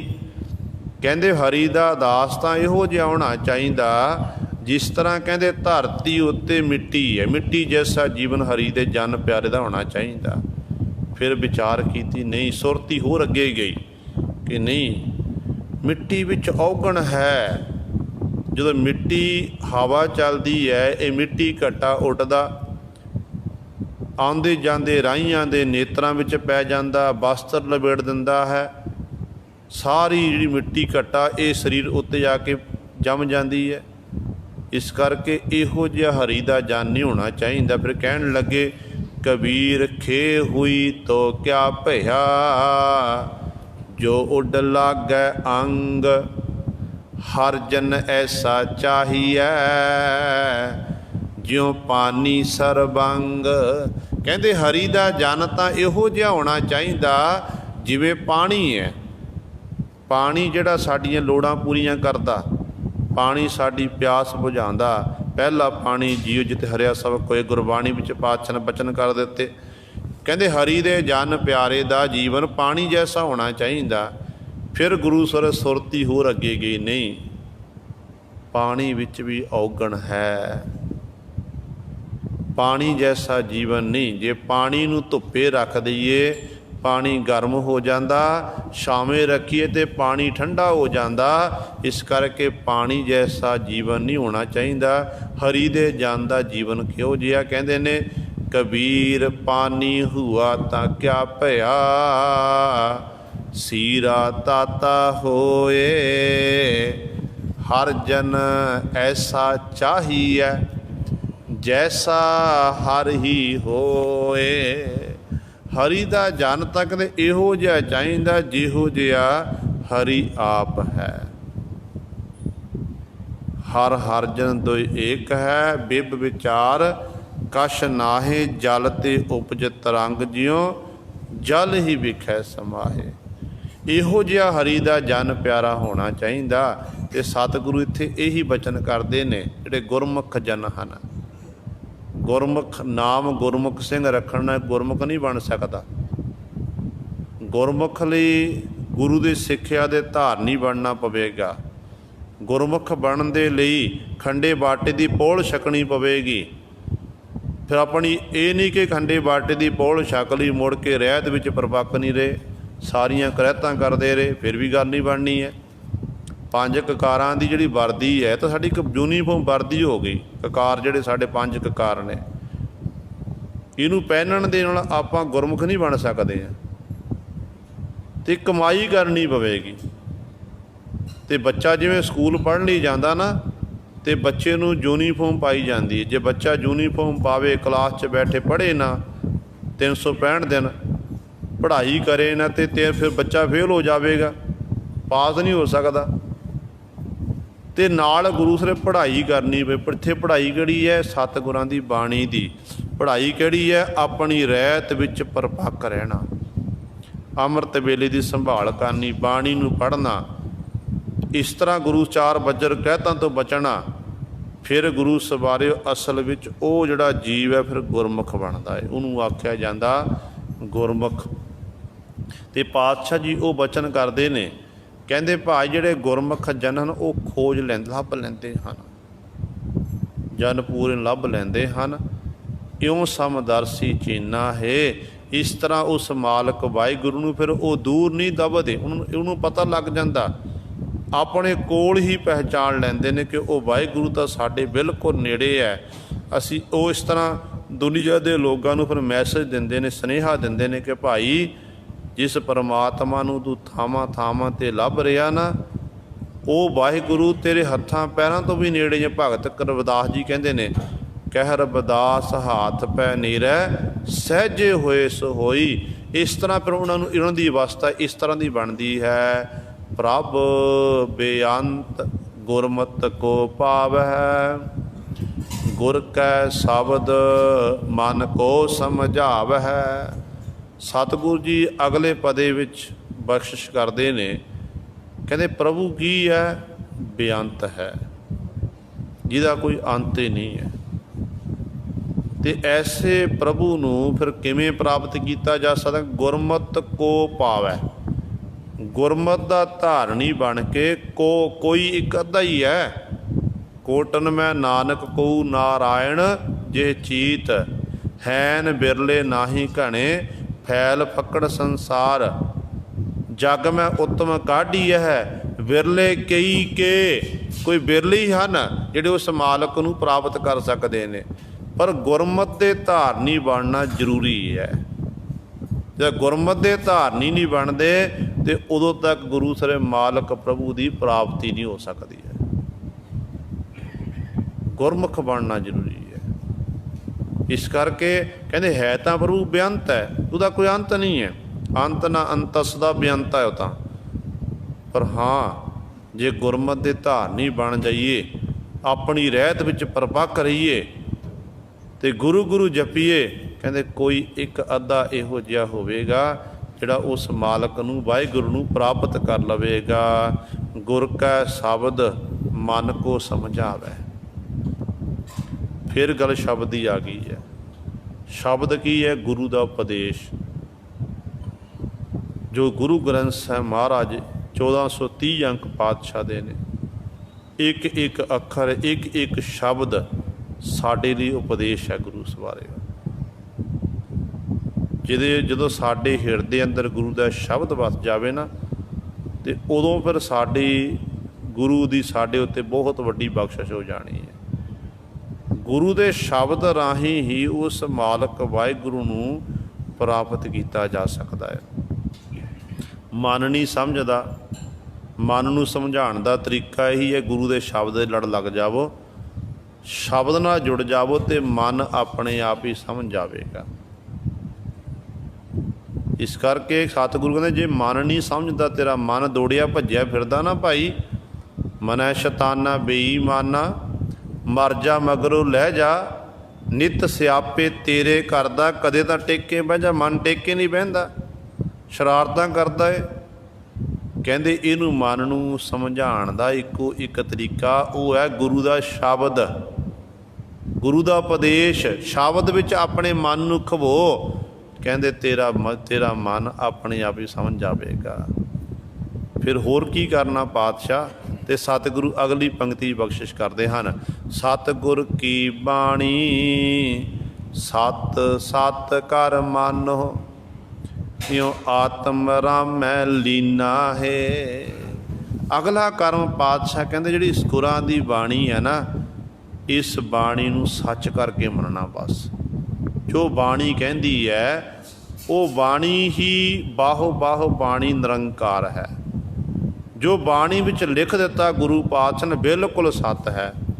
ਤਾਂ ਹੀ ਸਤਿਗੁਰੂ ਨੇ ਵਾਰ-ਵਾਰ ਆਖਿਆ ਨਾ ਕਿ ਆਵੋ ਸਿੱਖ ਸਤਿਗੁਰੂ ਕੇ ਪਿਆਰਿਓ, ਗਾਵੋ ਸੱਚੀ ਬਾਣੀ, ਬਾਣੀ ਤਾਂ ਗਾਵੋ ਗੁਰੂ ਕੇਰੀ, ਬਾਣੀ ਹੈ ਸਰਬਾਣੀ। ਫਿਰ ਪਾਤਸ਼ਾਹ ਕਹਿੰਦੇ ਨੇ ਬਾਣੀ ਗੁਰੂ, ਗੁਰੂ ਹੈ ਬਾਣੀ, ਵਿੱਚ ਬਾਣੀ ਅੰਮ੍ਰਿਤ ਸਾਰੇ, ਗੁਰ ਬਾਣੀ ਕਹਿ ਸੇਵਕ ਜਨ ਮਾਨੈ, ਪ੍ਰਤੱਖ ਗੁਰੂ ਨਿਸਤਾਰੇ। ਜਿਹੜਾ ਗੁਰਬਾਣੀ ਦਾ ਕਿਹਾ ਸੇਵਕ ਮੰਨ ਲੈਂਦਾ, ਫਿਰ ਪ੍ਰਤੱਖ ਤੌਰ 'ਤੇ ਉਹਨੂੰ ਗੁਰੂ ਪਾਤਸ਼ਾਹ ਪਾਰ ਉਤਾਰਾ ਕਰ ਦਿੰਦੇ ਨੇ। ਇਸ ਕਰਕੇ ਗੁਰੂ ਸਵਰੇ ਇਹ ਸਤਿਗੁਰ ਦੀ ਬਾਣੀ ਨੂੰ ਸੱਤ ਸੱਤ ਕਰਕੇ ਮੰਨਣਾ ਕਰੋ। ਜਿੱਥੇ ਸਤਿਗੁਰੂ ਕਹਿੰਦੇ ਸਤਿਗੁਰਾਂ ਦੀ ਬਾਣੀ ਸੱਚੀ ਹੈ, ਉੱਥੇ ਗੁਰੂ ਸਵਰੇ ਨਾਲ ਪਾਤਸ਼ਾਹ ਵੀ ਕਹਿੰਦੇ ਨੇ ਕਿ ਸਤਿਗੁਰੂ ਬਿਨਾ ਹੋਰ ਕੱਚੀ ਹੈ ਬਾਣੀ, ਬਾਣੀ ਤਾਂ ਕੱਚੀ ਸਤਿਗੁਰੂ ਬਾਝੋ, ਹੋਰ ਕੱਚੀ ਬਾਣੀ, ਕਹਦੇ ਕੱਚੇ ਸੁਣਦੇ ਕੱਚੇ, ਕੱਚੀ ਆਖ ਬਖਾਣੀ। ਸਤਿਗੁਰੂ ਤੋਂ ਬਿਨਾਂ ਜਿਹੜੀ ਹੋਰ ਕਿਸੇ ਦੀ ਬਾਣੀ ਹੋਵੇ ਉਹ ਗੁਰਬਾਣੀ, ਗੁਰਾਂ ਦੀ ਬਾਣੀ ਨਹੀਂ ਹੋ ਸਕਦੀ। ਉਹ ਕਿਸੇ ਕਵੀ ਦੀ ਕਵਿਤਾ ਹੋ ਸਕਦੀ ਹੈ, ਕੱਚੀ ਬਾਣੀ ਹੈ। ਪਰ ਗੁਰੂ ਪਾਤਸ਼ਾਹ ਦੀ ਬਾਣੀ ਜਿਹੜੀ ਹੈ ਇਹ ਧੁਰੋਂ ਦਰਗਾਹੋਂ ਆਈ, ਧੁਰ ਕੀ ਬਾਣੀ ਆਈ ਤਿਨ ਸਗਲੀ ਚਿੰਤ ਮਿਟਾਈ। ਇਸ ਕਰਕੇ ਭਾਈ ਸਤਿਗੁਰਾਂ ਦੀ ਬਾਣੀ ਨੂੰ ਸਤ ਕਰਕੇ ਮੰਨਣਾ ਕਰੋ, ਸਤ ਕਰਕੇ ਗੁਰੂ ਦੀ ਬਾਣੀ ਨੂੰ ਮੰਨੋ। ਇਉਂ ਆਤਮ ਰਾਮੈ ਲੀਨਾ ਹੈ। ਜਦੋਂ ਬਾਣੀ ਨਾਲ ਜੁੜ ਜਾਵੋਗੇ, ਬਾਣੀ ਨੂੰ ਸਤ ਕਰਕੇ ਮੰਨੋਗੇ, ਇਸ ਤਰੀਕੇ ਦੇ ਨਾਲ ਜਿਹੜਾ ਆਤਮ ਵਿੱਚ ਰਮਿਆ ਹੋਇਆ ਰਮੰਤੀ ਰਾਮ ਹੈ, ਵਾਹਿਗੁਰੂ ਹੈ, ਉਹਦੇ ਵਿੱਚ ਇਹ ਭਾਈ ਤੂੰ ਬਾਣੀ ਦੇ ਰਾਹੀਂ ਲੀਨ ਹੋ ਜਾਵੇਗਾ। ਭਾਵ ਉਸ ਮਾਲਕ ਦੀ ਤੈਨੂੰ ਫਿਰ ਪ੍ਰਾਪਤੀ ਹੋ ਜਾਵੇਗੀ। ਨਾਰਦ ਸਾਰਦ ਸੇਵਕ ਤੇਰੇ, ਤ੍ਰਿਭਵਨ ਸੇਵਕ ਵੱਡੋ ਵਡੇਰੇ। ਗੁਰੂ ਪਾਤਸ਼ਾਹ ਜੀ ਨੇ ਪੁੱਛਿਆ ਕਿ ਸਤਿਗੁਰੂ ਉਸ ਵਾਹਿਗੁਰੂ ਦੇ ਸੇਵਕ ਕਿਹੜੇ ਕਿਹੜੇ ਨੇ? ਤੇ ਸਤਿਗੁਰੂ ਕਹਿੰਦੇ ਸਾਰੇ ਉਸ ਮਾਲਕ ਦੇ ਸੇਵਕ ਨੇ। ਦੇਖੋ ਹਿੰਦੂ ਮਤ ਦੇ ਗ੍ਰੰਥਾਂ ਮੁਤਾਬਕ ਰਿਸ਼ੀ ਨਾਰਦ ਜੀ ਹੋਏ ਨੇ, ਸਾਰਦ ਸ਼ਰਦਾ ਦੇਵੀ ਹੋਈ ਹੈ। ਇਹ ਦੇਵੀਆਂ ਦੀ ਗਿਣਤੀ ਵਿੱਚ ਆਉਂਦੇ ਨੇ, ਜਿਹਨੂੰ ਵਿਦਿਆ ਦੇਵੀ ਆਖਿਆ ਜਾਂਦਾ ਹੈ। ਜਦੋਂ ਕੋਈ ਕਵੀ ਜਨ ਕੋਈ ਕਵਿਤਾ ਲਿਖਦਾ ਨਾ, ਪਹਿਲਾਂ ਸ਼ਾਰਦਾ ਦੇਵੀ ਦਾ ਮੰਗਲਾਚਰਨ ਕਰਦਾ ਹੈ। ਅਤੇ ਸਤਿਗੁਰੂ ਕਹਿੰਦੇ ਪਰ ਜਿਹੜੀ ਇਹ ਨਾਰਦ ਹੈ, ਚਾਹੇ ਸਾਰਦਾ ਦੇਵੀ ਹੈ, ਇਤਿਆਦਿਕ ਜਿੰਨੇ ਵੀ ਹਨ, ਕਹਿੰਦੇ ਹੇ ਪ੍ਰਭੂ ਇਹ ਤੇਰੇ ਸੇਵਕ ਨੇ, ਤੇਰੇ ਹੁਕਮ ਦੀ ਪਾਲਣਾ ਕਰਨ ਵਾਲੇ ਨੇ, ਇਹ ਸਾਰੇ ਤੇਰੇ ਸੇਵਕ ਹਨ। ਇੱਥੋਂ ਤੱਕ ਤ੍ਰਿਭਵਨ ਸੇਵਕ ਵੱਡੋ ਵਡੇਰੇ, ਚਾਹੇ ਵੱਡੇ ਤੋਂ ਵੱਡਾ ਹੈ, ਰਾਜਾ ਹੈ, ਚੱਕਰਵਰਤੀ ਰਾਜਾ, ਬਾਦਸ਼ਾਹ ਹੈ, ਕਹਿੰਦੇ ਉਸ ਤ੍ਰਿਭਵਨ ਤਿੰਨਾਂ ਭਵਨਾਂ ਦੇ ਵਿੱਚ ਜਿੰਨੇ ਵੀ ਲੋਕ ਰਹਿਣ ਵਾਲੇ ਨੇ ਨਾ, ਮਾਲਕ ਜੀ ਤੈਨੂੰ ਹੀ ਸੇਵਦੇ ਨੇ, ਸਾਰੇ ਤੇਰੇ ਸੇਵਕ ਹਨ।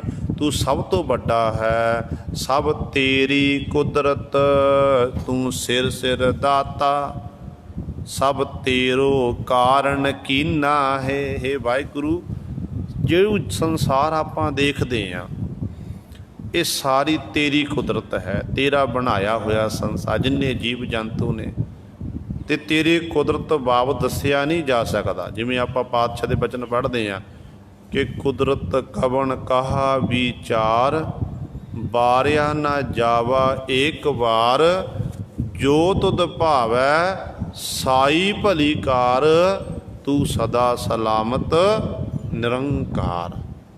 ਹੇ ਵਾਹਿਗੁਰੂ ਤੂੰ ਨਿਰੰਕਾਰ ਹੈ, ਤੇਰਾ ਕੋਈ ਆਕਾਰ ਹੀ ਨਹੀਂ ਹੈ, ਤੂੰ ਭੈ ਸਦਾ ਸਲਾਮਤ ਰਹਿਣ ਵਾਲਾ। ਇਸ ਕਰਕੇ ਸਾਰੀ ਕੁਦਰਤ ਤੇਰੀ ਹੈ, ਤੂੰ ਸਿਰ ਸਿਰ ਦਾਤਾ, ਤੂੰ ਸਾਰਿਆਂ ਦੇ ਸਿਰਾਂ ਉੱਤੇ ਦਾਤਾ ਹੈ, ਸਮੇਂ ਸਮੇਂ ਅਨੁਸਾਰ ਸਾਰਿਆਂ ਨੂੰ ਦਾਤਾਂ ਦੇ ਰਿਹਾ ਹੈ। ਸਾਰਿਆਂ ਦੀ ਰੋਜੀ ਰੋਟੀ ਦਾ ਪ੍ਰਬੰਧ ਪਾਲਣਾ ਕਰਨ ਵਾਲਾ ਤੂੰ ਹੀ ਹੈ, ਅਤੇ ਇਸੇ ਤਰ੍ਹਾਂ ਪੈਦਾ ਕਰਨ ਵਾਲਾ ਤੂੰ ਹੀ ਹੈ, ਅਤੇ ਲੈਤਾ ਕਰਨ ਵਾਲਾ ਮਾਲਕ ਤੂੰ ਹੀ ਹੈ। ਸਭ ਤੇਰੋ ਕਾਰਨ ਕੀਨਾ ਹੈ।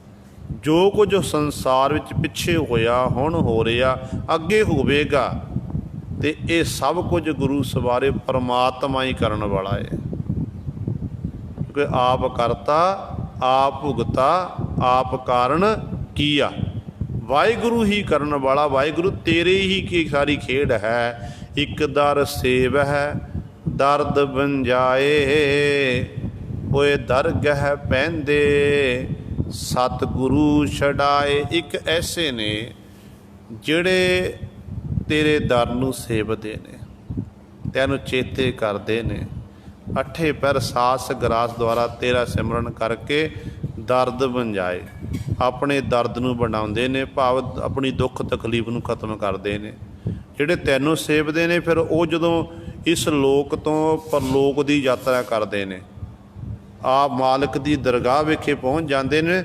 ਕਹਿੰਦੇ ਫਿਰ ਦਰਗਹਿ ਪੈਂਦੇ ਸਤਿਗੁਰੂ ਛਡਾਏ, ਮਾਲਕ ਦੀ ਦਰਗਾਹ ਵਿਖੇ ਪਹੁੰਚ ਗਏ ਅਤੇ ਉੱਥੇ ਸਤਿਗੁਰੂ ਜੀ ਫਿਰ ਆਪ ਛਡਾਉਂਦੇ ਨੇ, ਸਤਿਗੁਰੂ ਬਾਂਹ ਪਕੜ ਲੈਂਦੇ ਨੇ। ਕੱਲ੍ਹ ਵੀ ਦਾਸ ਨੇ ਬੇਨਤੀ ਕੀਤੀ ਸੀ ਕਿ ਜਿਹੜੇ ਗੁਰੂ ਦੇ ਸਿੱਖ ਨੇ ਨਾ, ਉਹਨਾਂ ਦੀ ਬਾਂਹ ਸਤਿਗੁਰੂ ਪਕੜਦੇ ਨੇ। ਜੇ ਸਿੱਖ ਨੂੰ ਗੁਰੂ ਦੇ ਆਪਣੇ ਸਿੱਖ ਗੁਰੂ ਉੱਪਰ ਸ਼ਰਧਾ ਭਾਵਨਾ ਹੋਵੇ, ਵਿਸ਼ਵਾਸ ਹੋਵੇ, ਬਸ ਕਿ ਪਤਾ ਏ ਕੋਈ ਇਹੋ ਜਿਹਾ ਮੰਦ ਕਰਮ ਜਾਗ ਆਵੇ ਜਿਹਦੇ ਰਾਹੀਂ ਜਮਾਂ ਦੀ ਮਾਰ ਸਹਿਣੀ ਪੈ ਜਾਵੇ ਤੇ ਸਤਿਗੁਰੂ ਜਮਾਂ ਨੂੰ ਤਾੜਨਾ ਕਰ ਦਿੰਦੇ ਨੇ, ਪਿਛਲੇ ਔਗਣ ਸਤਿਗੁਰੂ ਬਖਸ਼ ਦਿੰਦੇ ਨੇ।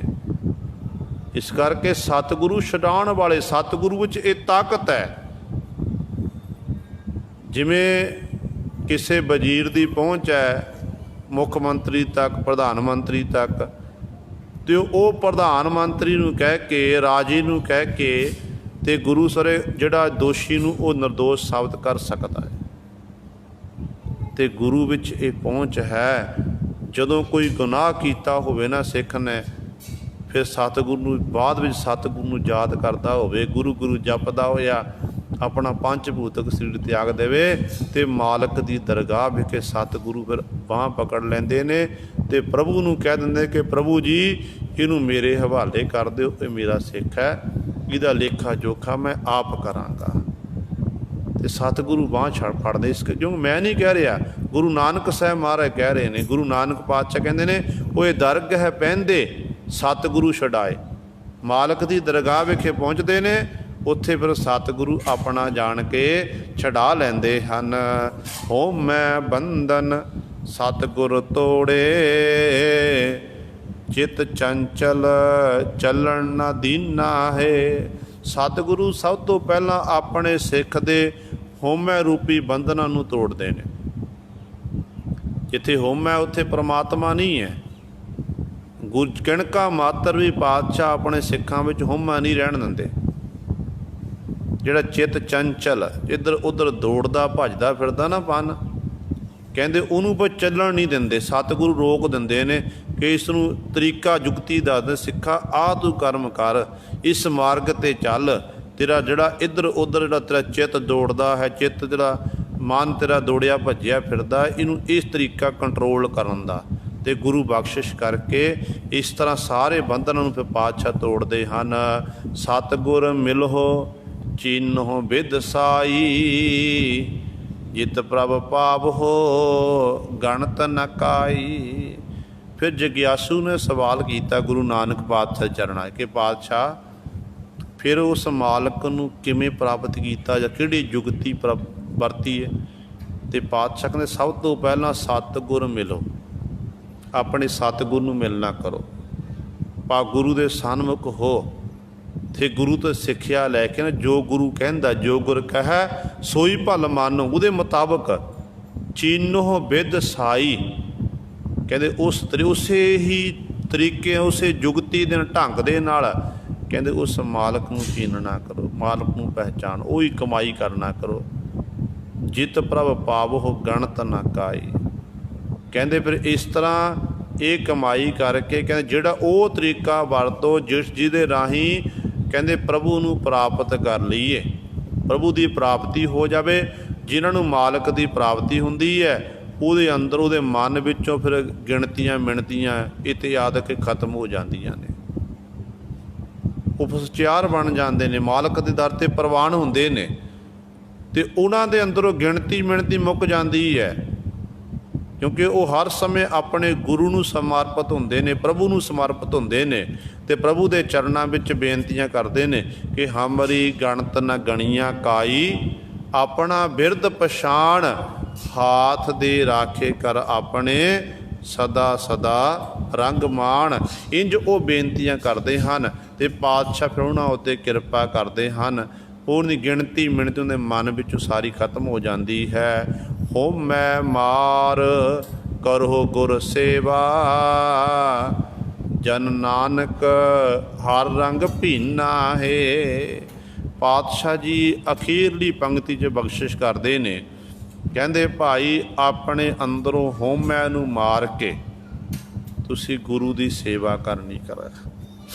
ਹੁਣ ਗੁਰੂ ਸਵਾਰਿਓ, ਸੇਵਾ ਕਰਨ ਦੇ ਨਾਲ ਮਨ ਵਿੱਚ ਨਿਮਰਤਾ ਆਉਂਦੀ ਹੈ, ਪਰ ਅਜੋਕਾ ਸਮਾਂ ਇਹੋ ਜਿਹਾ ਹੋ ਗਿਆ ਏ ਕਿ ਜਿੰਨੀ ਆਪਾਂ ਗੁਰੂ ਘਰ ਵਿਖੇ ਸੇਵਾ ਕਰਦੇ ਹਾਂ ਅਤੇ ਸਾਡੇ ਮਨ 'ਚ ਮਾਣ ਆ ਜਾਂਦਾ ਹੈ। ਕਾਰਨ ਕੀ ਹੈ? ਪੁਰਾਤਨ ਗੁਰਸਿੱਖਾਂ ਦਾ ਜੀਵਨ ਪੜ੍ਹਦੇ ਹਾਂ, ਜਿਨ੍ਹਾਂ ਨੇ ਗੁਰੂ ਘਰ ਦੀ ਅਣਥੱਕ ਸੇਵਾ ਕੀਤੀ ਤੇ ਉਹਨਾਂ ਦੇ ਮਨ 'ਚ ਨਿਮਰਤਾ ਇੰਨੀ ਸੀ। ਤੇ ਅੱਜ ਆਪਾਂ ਮਹੀਨਾ 2 ਮਹੀਨੇ 4 ਮਹੀਨੇ ਸੇਵਾ ਕਰ ਲਈਏ ਤੇ ਸਾਡੇ ਮਨ 'ਚ ਮਾਣ ਆ ਜਾਂਦਾ। ਕਾਰਨ ਕੀ ਹੈ? ਜਿਹੜੇ ਪੁਰਾਤਨ ਗੁਰਸਿੱਖ ਸੀ ਨਾ, ਜਿੱਥੇ ਉਹਨਾਂ ਕੋਲ ਗੁਰੂ ਦੀ ਸੇਵਾ ਸੀ ਨਾ, ਉੱਥੇ ਨਾਲ ਨਾਲ ਸਿਮਰਨ ਵੀ ਸੀ, ਨਾਲ ਉਹ ਵਾਹਿਗੁਰੂ ਦਾ ਸਿਮਰਨ ਵੀ ਕਰਦੇ ਸੀ। ਤੇ ਅੱਜ ਗੁਰੂ ਸਵਾਰੇ ਜੇ ਸਾਡੇ ਕੋਲ ਸੇਵਾ ਏ ਤੇ ਸਿਮਰਨ ਨਹੀਂ ਹੈ, ਜੇ ਸਿਮਰਨ ਹੈ ਫਿਰ ਸੇਵਾ ਨਹੀਂ ਹੈ, ਜਿਸ ਕਰਕੇ ਇਹ ਸਾਡਾ ਇੱਕ ਕਾਰਨ ਬਣਦਾ ਹਉਮੈ ਆਉਣ ਦਾ। ਤੇ ਗੁਰੂ ਪਾਤਸ਼ਾਹ ਕਹਿੰਦੇ ਨੇ ਤੂੰ ਇਹ ਦੋਨੋਂ ਹੀ ਸੇਵਾ ਤੇ ਸਿਮਰਨ ਕਰ, ਨਾਲ ਰਸਨ ਨਾਲ ਸਿਮਰਨ ਕਰ, ਹੱਥਾਂ ਦੇ ਨਾਲ ਤੂੰ ਉਸ ਵਾਹਿਗੁਰੂ ਦੀ ਗੁਰੂ ਦੀ ਸੇਵਾ ਕਰਨਾ ਕਰ। ਕਹਿੰਦੇ ਆਪਣੇ ਅੰਦਰ ਹਉਮੈ ਨੂੰ ਮਾਰ ਦੇ, ਨਿਮਾਣਾ ਬਣ ਜਾ, ਗੁਰੂ ਦੀ ਸੇਵਾ ਕਰ। ਜਿਹੜੇ ਇਸ ਤਰੀਕੇ ਨਾਲ ਉਸ ਮਾਲਕ ਦੇ ਗੁਣਾਂ ਦਾ ਗਿਆਨ ਕਰਦੇ ਨੇ, ਟਹਿਲ ਸੇਵਾ ਕਰਦੇ ਹਨ, ਜਨ ਨਾਨਕ ਹਰ ਰੰਗ ਭੀਨਾ ਹੈ। ਨਾਨਕ ਜੀ ਉਚਾਰਨ ਕਰਦੇ ਨੇ। ਕਹਿੰਦੇ ਫਿਰ ਉਹ ਜਿਹੜਾ ਪ੍ਰਭੂ ਦਾ ਪਿਆਰਾ ਨਾ, ਉਹ ਹਰੀ ਦੇ ਨਾਮ ਰੰਗ ਵਿੱਚ ਭੀਨਾ ਭਿੱਜ ਜਾਂਦਾ ਹੈ। ਭਾਵ ਉਸ ਮਾਲਕ ਦੇ ਨਾਮ ਦੇ ਵਿੱਚ ਆਪਣੇ ਮਨ ਨੂੰ ਉਖਬੋ ਲੈਂਦਾ ਹੈ। ਇਹ ਗੁਰੂ ਸਵਾਰੇ ਸਤਿਗੁਰੂ ਜੀ ਨੇ ਸਾਡੇ ਉੱਤੇ ਕਿਰਪਾ ਕੀਤੀ ਹੈ। ਆਪ